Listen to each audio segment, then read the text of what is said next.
बिस्मिल्लाहिर्रहमानिर्रहीम, अस्सलाम वालेकुम। अच्छा जी, इस वीडियो में मैं आपको टाइप्स ऑफ द रिंग्स के बारे में बताऊंगी। रिंग की डेफिनेशन हम ऑलरेडी पढ़ चुके हैं, लेकिन मैं रिवाइज़ कर देती हूँ रिंग की डेफिनेशन। रिंग फॉर एग्जांपल एक आर एक नॉन एम्प्टी सेट है आपके पास और वो दो बाइनरी ऑपरेशंस के साथ चलता है। फॉर एग्जांपल जो बहुत ज़्यादा यूज़ होते हैं एडिशन और मल्टीप्लिकेशन के दो बाइनरी ऑपरेशंस। आर एक नॉन एम्प्टी सेट है जो एडिशन और मल्टीप्लिकेशन के साथ जो है 8 कंडीशन सेटिस्फाई करता है। उन 8 कंडीशंस में से अंडर एडिशन वो सेट अगर एक अबेलियन ग्रुप बनाता है और अंडर मल्टीप्लिकेशन सैमी ग्रुप बनाता है, तो ये आपके पास 7 कंडीशंस होगी और 8वीं कंडीशन जो है आपकी डिस्ट्रीब्यूटिव लॉ की है। अच्छा जी, यही रिंग आपका अगर कुछ एक्स्ट्रा प्रॉपर्टीज सेटिस्फाई कर देता है तो फिर वो रिंग्स की फर्दर आगे से टाइप्स बन जाती हैं। जैसे हमारे पास जो टाइप्स हैं, जो मोस्ट कॉमनली यूज टाइप्स हैं, वो है कॉम्यूटेटिव रिंग, दूसरा है इंटेग्रल डोमेन और तीसरा है डिवीजन रिंग या स्क्यू फील्ड। सबसे पहली टाइप जो है हमारे पास कॉम्यूटेटिव रिंग। वो कॉम्यूटेटिव रिंग क्या होता है? फॉर एग्जांपल आर आपके पास with these two operations addition and multiplication, ये एक रिंग है। और अगर आर के सारे elements commutative law under multiplication satisfy कर देते हैं तो फिर ये रिंग जो है आपके पास सिंपल रिंग नहीं रहता, ये कॉम्यूटेटिव रिंग बन जाता है। ठीक है जी, ये बात याद रखिएगा कि ये ग्रुप जो है आर जो है वो अंडर एडिशन एक अबेलियन ग्रुप है, लेकिन अंडर मल्टीप्लिकेशन ये सैमी ग्रुप है। अंडर मल्टीप्लिकेशन सैमी ग्रुप होने का मतलब है इसके अंदर सिर्फ कोलेयर लॉ और एसोसिएटिव लॉ है अंडर मल्टीप्लिकेशन। बाकी जो अंडर मल्टीप्लिकेशन 3 लॉज हैं वो नहीं है जो इसे ग्रुप अंडर मल्टीप्लिकेशन बनाते हैं। उनमें से एक लॉ जो है वो कॉम्यूटेटिव लॉ है। सो कॉम्यूटेटिव लॉ अलग से ये सेटिस्फाई करे कोई रिंग तो फिर उसको हम कॉम्यूटेटिव रिंग कहते हैं। अदरवाइज़ ये जो प्रॉपर्टी है कॉम्यूटेटिव लॉ अंडर मल्टीप्लिकेशन, ये किसी रिंग का हिस्सा नहीं है। कोई रिंग किसी सेट के लिए रिंग होने के लिए कंपल्सरी नहीं है कि वो ये कंडीशन सेटिस्फाई करे। ये कंडीशन अलग से जाके किसी भी रिंग के साथ अटैच होती है और फिर वो रिंग जो है वो कॉम्यूटेटिव रिंग कहलाता है। इसके बाद इंटेग्रल डोमेन है। इंटेग्रल डोमेन की भी ये एक्स्ट्रा एक प्रॉपर्टी है जो कि आपका रिंग सेटिस्फाई करेगा, तो वो इंटेग्रल डोमेन कहलाएगा। अदरवाइज़ वो सिंपल रिंग ही है। For example let R under addition and multiplication is a ring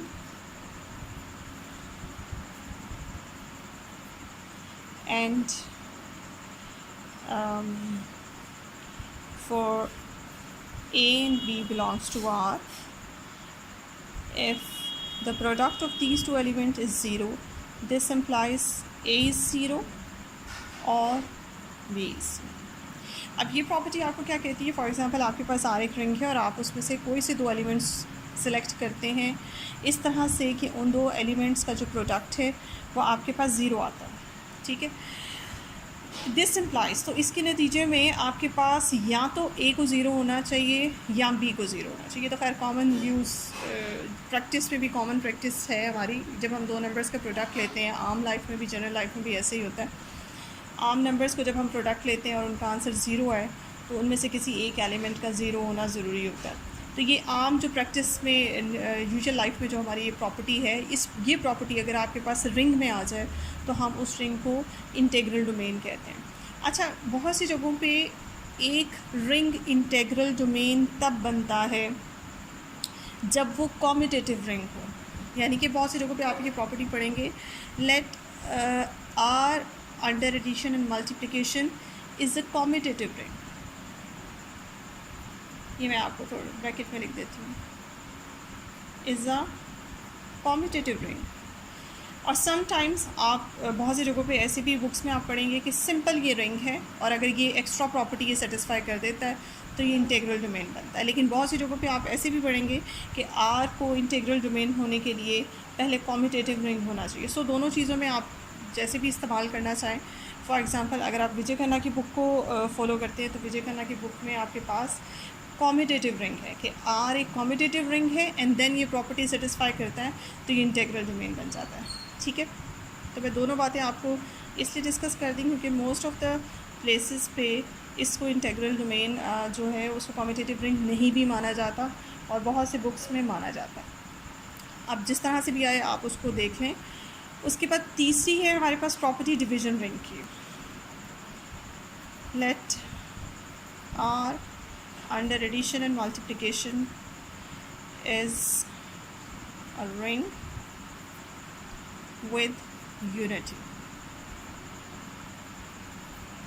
सबसे पहले ये डिवीजन रिंग बनने के लिए किसी भी रिंग को रिंग विद यूनिटी होना चाहिए। रिंग विद यूनिटी होने का मतलब मैं आपको बता दूं कि देखिए आर एक रिंग है, और जब ये रिंग है तो फिर ये अंडर एडिशन ये एक अबेलियन ग्रुप है, और अंडर मल्टीप्लिकेशन ये सम ग्रुप था। यानी कि अंडर मल्टीप्लिकेशन ये सिर्फ कुलरियर लॉ और एसोसिएटिव लॉ सेटिस्फाई करता है, मल्टीप्लिकेटिव आइडेंटिटीज़ के अंदर नहीं है। यानी कि आइडेंटिटी लॉ अंडर मल्टीप्लिकेशन हमारे रिंग का हिस्सा नहीं होता। लेकिन अगर कोई रिंग डिवीजन रिंग बनना चाहता है तो उस रिंग के लिए पहली कंडीशन ये है कि that should be the ring with unity. यहाँ यूनिटी से मुराद जो है वो हमारी मल्टीप्लिकेटिव आइडेंटिटी है, ठीक है जी। यानी कि किसी भी रिंग को अगर डिवीजन रिंग बनना है तो सबसे पहले उसके अंदर मल्टीप्लिकेटिव आइडेंटिटी होनी चाहिए, and for all the elements of the ring A inverse should belongs to R, where is multiplicative inverse।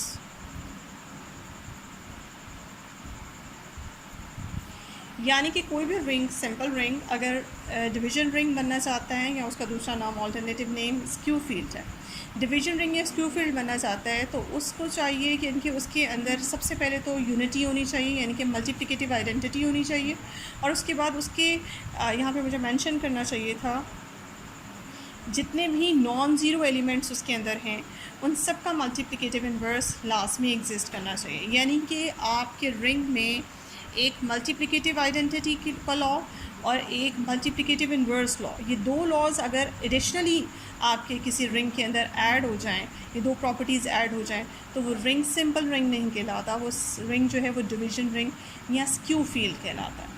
It's mean to be this के स्क्यू फील्ड या डिवीजन रिंग जो है, अब इसकी कितनी प्रॉपर्टीज़ हो गई, एक सिंपल रिंग 8 प्रॉपर्टीज सेटिस्फाई करता है, और एक डिवीजन रिंग जो है एडिशनली 2 प्रॉपर्टीज़ के साथ 10 प्रॉपर्टीज़ हैं जो कि एक डिवीजन रिंग के अंदर होती हैं। अच्छा से हम बहुत करीब पहुंच गए फील्ड के। ग्रुप थ्योरी जैसे कि अगर हम पढ़ते हैं तो ग्रुप थ्योरी अगर में आपने अगर सबसे पहले ग्रुप पढ़ा तो ग्रुप के बाद उसकी एडवांस फॉर्म आती है रिंग, और रिंग से भी ज़्यादा एडवांस फॉर्म है फील्ड, जिसको यानी कि ग्रुप एक ऐसा सेट होता है, for example G is a group with some operation asterisk और सोन। ये किसी भी बाइनरी ऑपरेशन के साथ 4 कंडीशन सेटिस्फाई करता है कोई set, non empty set, if G is non empty. कोई भी नॉन एम्पटी सेट अगर किसी ऑपरेशन के अंडर 4 कंडीशन सेटिस्फाई करता है, जिसमें closure law, associative law, identity law और इन्वर्स लॉ, ये 4 लॉज अगर ये सेटिस्फाई कर देता है तो ये ग्रुप है। इसी तरह से अगर ये कॉम्यूटेटिव लॉ भी सेटिस्फाई कर देता है 5वीं प्रॉपर्टी, तो ये आपके पास अबेलियन ग्रुप बन जाता है। अबेलियन ग्रुप से हम मूव ऑन करते हैं रिंग की तरफ। रिंग क्या है? रिंग जो है वो ग्रुप की भी फर्दर एडवांस फॉर्म है।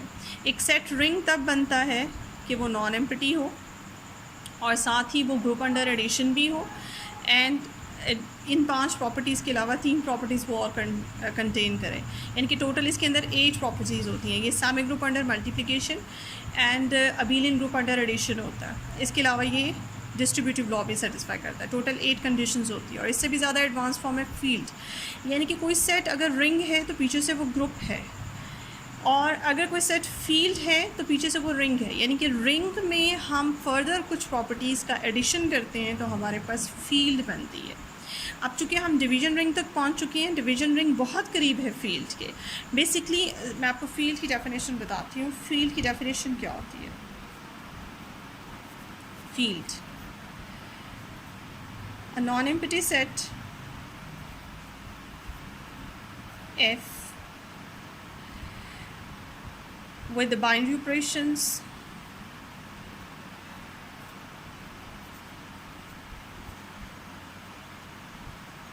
addition and multiplication is called field if it satisfies following conditions.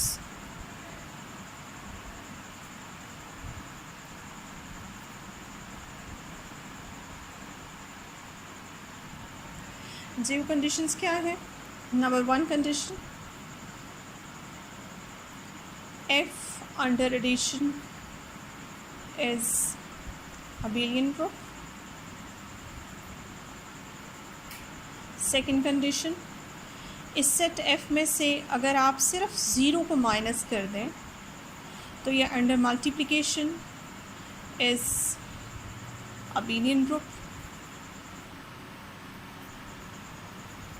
And third condition है F satisfies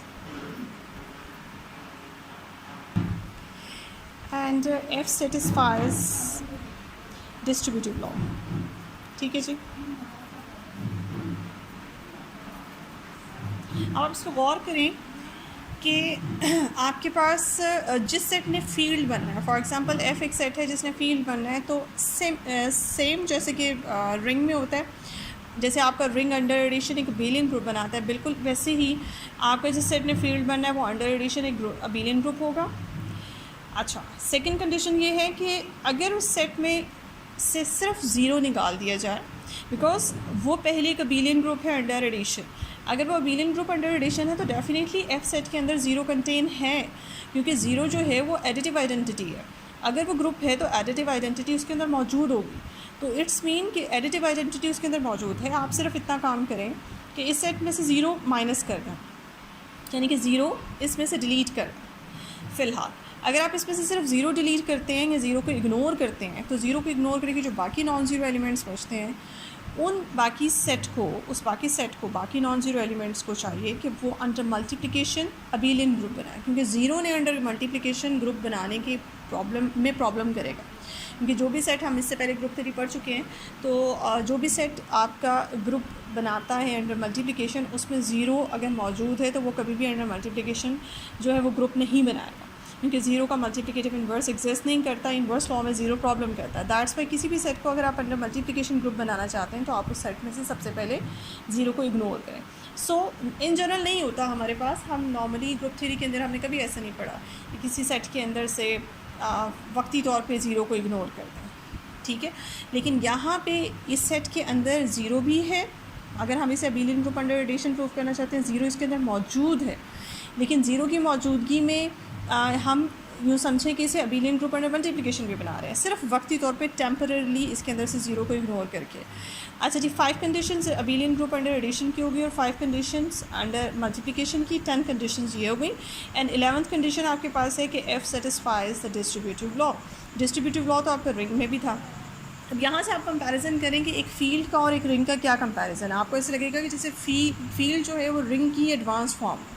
रिंग में क्या था, रिंग में फर्स्ट कंडीशन पूरी थी, सेकंड कंडीशन हाफ थी. इस सेकंड कंडीशन में इस वक्त आपके पास 5 इसके अंदर कंडीशंस छुपी हुई हैं abelian ग्रुप अंडर मल्टीप्लिकेशन की. तो उन 5 कंडीशंस में से 2 कंडीशन सिर्फ रिंग में होती हैं. Ring semi group under multiplication होता है, जबकि फील्ड जो है वो abelian ग्रुप अंडर मल्टीप्लिकेशन होता है. तो इसमें 3 कंडीशंस जो हैं वो एक्स्ट्रा होती हैं, और तीसरी कंडीशन आपके पास रिंग में भी थी और यहाँ पे फील्ड में भी है. सो आपका फील्ड जो है वो आपकी रिंग की एडवांस्ड फॉर्म है. ठीक है, इसीलिए मैं आपसे कह रही थी कि सबसे पहले ग्रुप, उसके बाद रिंग्स, और उसके बाद तीसरे नंबर पे आपके पास फील्ड आता है. तो फील्ड का रिंग के साथ क्या ताल्लुक़ है? देखिए, अभी तक इससे पहले हमने टाइप्स ऑफ द रिंग पढ़ी. उसमें जो हमारे पास सबसे एडवांस फॉर्म थी, दोबारा मैं आपको दिखाती हूँ. Division ring is skew field. इसको स्क्यू फील्ड क्यों कहा जाता है? क्योंकि इस रिंग को अगर आप गौर से देखें, ये एक रिंग है जिसमें मल्टीप्लिकेटिव आइडेंटिटी भी है और मल्टीप्लिकेटिव इन्वर्स लॉ भी है. एक रिंग में 8 कंडीशंस होती हैं. 9वीं कंडीशन यहाँ पे मल्टीप्लिकेटिव आइडेंटिटी की और 10वीं कंडीशन मल्टीप्लिकेटिव इन्वर्स की है. अब ये जो डिवीजन रिंग है ये 10 कंडीशन सेटिस्फाई करता है, और फील्ड जो है वो 11 कंडीशन सेटिस्फाई करती है. तो इसमें एक प्रॉपर्टी रह गई है जो अगर ये डिवीजन रिंग सेटिस्फाई कर ले तो वो फील्ड बन जाएगा, और वो आखिरी प्रॉपर्टी जो है वो हमारे पास कम्यूटेटिव लॉ की रह गई है. तो आपके पास, आप फील्ड को डिफ़ाइन इस तरह से भी कर सकते हैं, कम्यूटेटिव डिवीजन रिंग